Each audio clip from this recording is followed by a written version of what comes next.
مجھے افسوس سے کہنا پڑتا ہے کہ اس کے اندر اگر کوئی یہ سمجھ رہا ہے کہ یہ اسٹریٹجی سے کوئی سب سے بڑی پارٹی ختم ہو جائے گی، وہ پارٹی اس لیے نہیں ختم ہو سکتی. ذرا پھر سے یہ دیکھ لیں، جس پارٹی کے پاس 70% اس کی مقبولیت ہو ملک میں، آپ اس کو ختم نہیں کر سکتے. لوگ بھی چھوڑ دیں، لوگوں کو جو بھی کہیں ان کو چھڑوا بھی دیں کہ جی ہم نہیں جا رہے، پریشر ڈال کے، اس سے پارٹی نہیں ختم ہونے لگی. پارٹی کا ٹکٹ پھر بھی جیتے گا. یہ جو راستہ ہے یہ تو پاکستان کی تباہی ہے. اور صرف یہ جو باقی پی ڈی ایم جو ریلو کٹے ہیں، جن کا نہ ووٹ بینک ہے نہ کچھ ہے، جو مزے لے رہے ہیں اقتدار کے، یہ صرف یہ کی کوشش یہ ہے کہ فوج کو پاکستان کی سب سے بڑی پارٹی سے لڑایا جائے. یہ ہے سازش. میری آپ سے ریکویسٹ ہے، میرے اپنے پاکستانیوں سے، کہ دیکھیں یہ وقت ہے کہ ہم سب جاگے کہ کیا ہو رہا ہے. یہ جو خوف اور ہراسہ پھیلایا جا رہا ہے، اس کا صرف ایک ہی مقصد ہے کہ لوگ چپ کر کے بیٹھ جائیں. یہ جو عورتوں سے کر رہے ہیں، یعنی میں پھر سے یہ کہنا چاہتا ہوں کہ مجھے تو ابھی سمجھ نہیں آ رہی کہ یہ ہم کون سی دنیا میں ہیں. ہمارے ملک، ہماری جو دین ہے، ہماری تو روایتیں، چادر اور چار دیواری، میں نے تو کبھی ایسا نہیں دیکھا. مجھے صرف ایک ہی چیز سمجھ آ رہی ہے کہ یہ کوئی خوف پیدا کرنا چاہ رہے ہیں. اور مجھے ڈر یہ ہے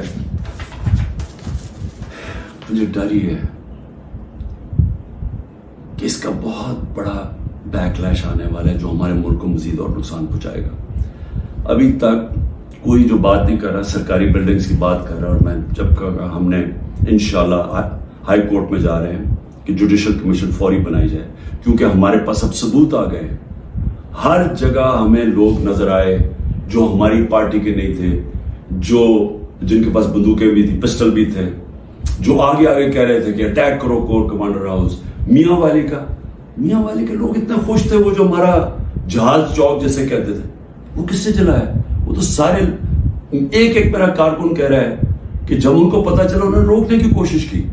کوئی نامعلوم افراد تھے. اس میں تحقیقات ہونی چاہیے، جس طرح جناح ہاؤس. ریڈیو پاکستان کیسے جل گیا؟ آپ دیکھیں مظاہرہ کہیں اور ہو رہا ہے، ریڈیو پاکستان ادھر جل جاتا، ادھر تو بندہ ہی نہیں کوئی ہوتا. اور آج کل تو فیس ریکگنیشن ہو سکتی ہے نادرا کے ذریعے، پتہ چل سکتا ہے کون ہے. تو اس کے لیے انڈیپینڈنٹ تحقیقات چاہیے. میں ذرا صرف ابھی گنا دوں، اب تک 25 لوگ شہید ہو چکے ہیں. دنیا میں 25 لوگ شہید ہو جائیں، کوئی سوچ رہا ہے کہ کس طرح پرامن احتجاج کرنے والوں کو گولیاں ماری گئی، سیدھی گولیاں ماری گئی ہیں. 25 اب تک شہید ہو چکے ہیں. اور سب سے زیادہ خطرناک 700 لوگ اس وقت گولیوں کی وونڈ سے، گولیاں لگی ہوئی جن کو ہسپتالوں میں. 700.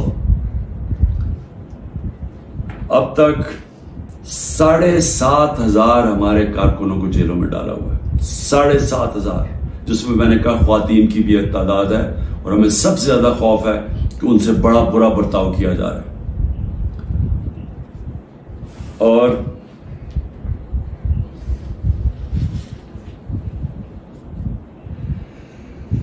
آخر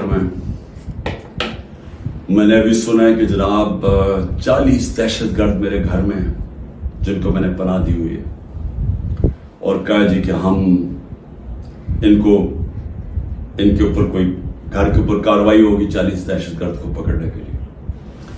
میری ریکویسٹ ہے آپ کو کہ 40 دہشت گرد اگر گھر میں ہیں تو میری زندگی کو بھی خطرہ ہے. مہربانی کر کے ضرور آئیں یہاں، لیکن اس طرح نہ آئے کہ کوئی دعویٰ بول کے.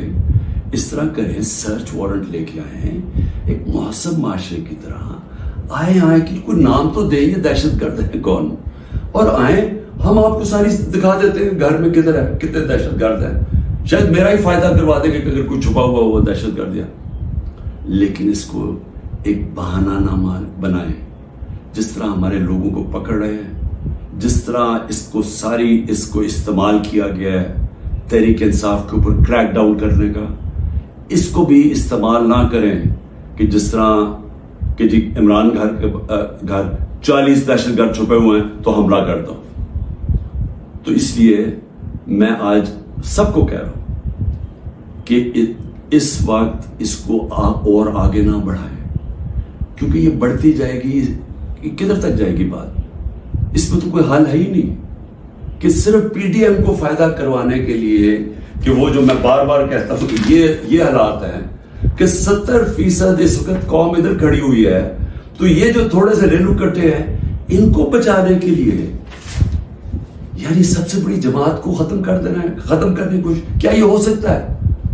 اس لیے ابھی بھی وقت ہے، عقل کریں، بات کریں، مسئلہ حل کریں، اور مسئلہ ایک ہی ہے۔ مسئلہ کسی سے پوچھ لیں، تحریک انصاف کی بات نہیں کر رہا، کسی سے پوچھ لیں کہ اس ملک میں سیاسی استحکام آ ہی نہیں سکتا جب تک آپ الیکشنز نہ کروائیں۔ میں 1 سال سے یہ کہہ رہا ہوں، میں آج بھی یہ کہہ رہا ہوں کہ اس کا صرف حل الیکشنز ہے، اور میں تب سے انتظار کر رہا ہوں کہ کوئی بات چیت کرے اس پہ۔ جن لوگوں سے ہم بات کرتے ہیں وہ الیکشن کا نام ہی نہیں سننا چاہتے، وہ عجیب باتیں کرتے ہیں کہ جی اکتوبر اور سے آگے چلا جائے، تو وہ تو یہ تو ہونا ہی نہیں۔ اگر یہ آج 70 ہے تو یہ اور بڑھ جائے گا، آگے لیڈ اور ان کی بڑھ جائے گی، تو انہوں نے تو الیکشن نہیں کروانا۔ تو جو کروا سکتے ہیں، میری آج آپ سے اپیل ہے، اس ملک کو بچائیں اور الیکشنز کروائیں۔ شکریہ۔